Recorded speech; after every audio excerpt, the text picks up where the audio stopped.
Ang mga nagdaang bagyo at sakuna ay nagbigay sa atin ng mahalagang aral hindi lamang sa kaligtasan kundi pati na rin sa ating pag-manage ng pera.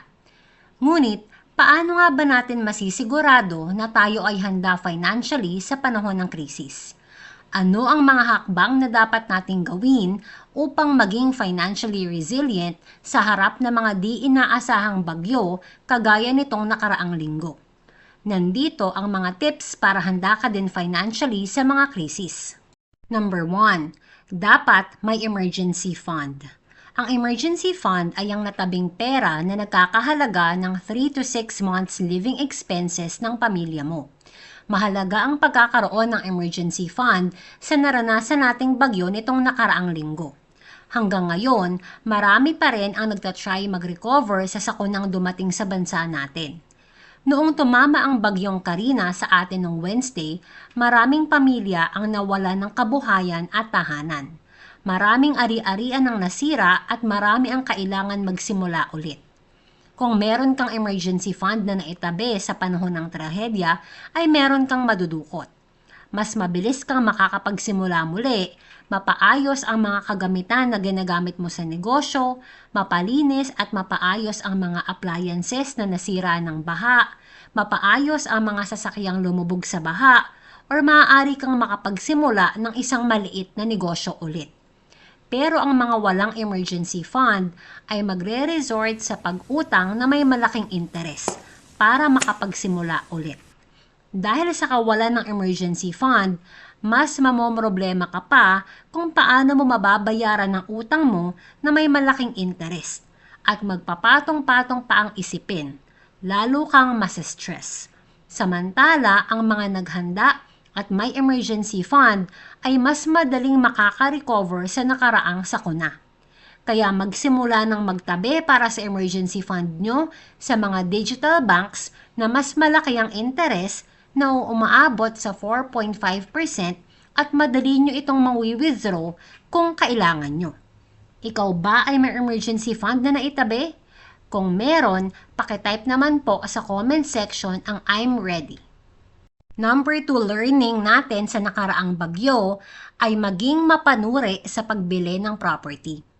Maraming lugar ang talagang nasalanta ng bagyo at ibang property owner ay gulat na gulat at masama ang loob dahil sinabi daw sa kanila ng ahente ng property na flood-free ang area pero hindi pala. Tandaan nyo po na ang goal lang ng ahente ng mga real estate, hindi ko po nilalahat, pero marami sa kanila, ang goal lang ay mabentahan kayo ng property at sila ay kumita. Marami sa kanila, kahit alam na hindi okay ang lugar at bahain, sasabihin nila na safe doon at hindi binabaha para lang maibenta nila ang property nila. Kaya maging mapanuri po tayo sa pagbili ng mga property. Tayo ay mag-due diligence para mapanigurado na hindi lulubog ang bahay natin sa mga bagyo. Magtanong po tayo sa mga taong nakatira na ng matagal sa lugar kung nabaha na ba or kung ligtas ba sa location kung saan mo gustong bumili ng bahay. Kami po, noong bumili kami ng bahay, ay kinatok po namin ang mga kapitbahay kung binaha na po ba ang lugar kung saan kami bibili.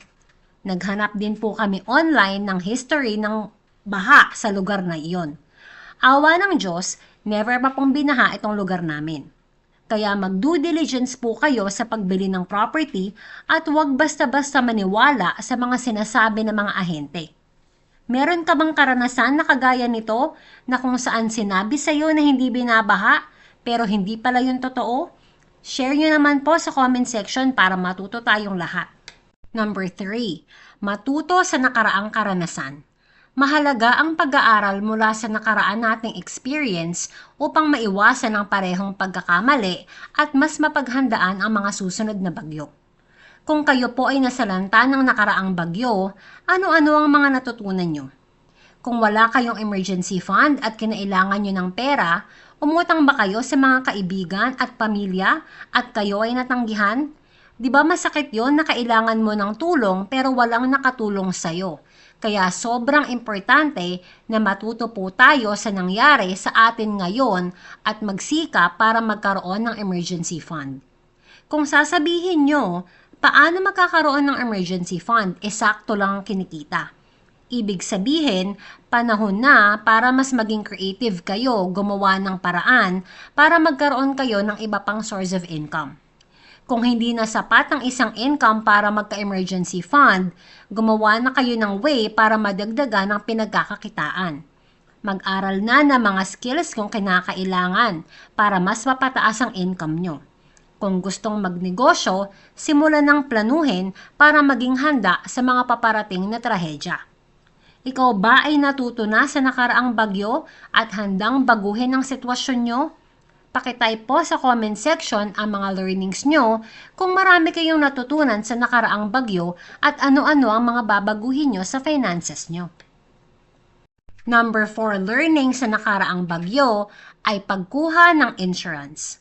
Ang pagkakaroon ng insurance para sa bahay, sasakyan, at health insurance ay nagbibigay ng proteksyon laban sa mga pinsala at gastos na dulot ng bagyo. Maraming bahay, mga sasakyan ang sinira ng nakaraang Karina. For sure, ang mga walang insurance ngayon ay talagang malaki ang problema kung paano nila ipapaayos ang kanilang bahay o ang kanilang sasakyan. Pero kung merong insurance ang iyong bahay at mga kotse, maaaring i-file nyo ito sa insurance company nyo at sila ay magbibigay sa inyo ng pera para mapagawa nyo ang mga nasira nyong mga properties. Siguraduhin nyo na kung kukuha ng insurance para sa mga property nyo, ay meron dun acts of God or natural disasters coverage para i-cover ng insurance company ang mga damage sa property nyo. Oo, magkakaroon pa din kayo ng participation fee sa insurance nyo, pero kung hindi pa total loss ang kotse nyo, for example, maaayos yan ng car manufacturer nyo kung meron kayong insurance na may natural disasters coverage.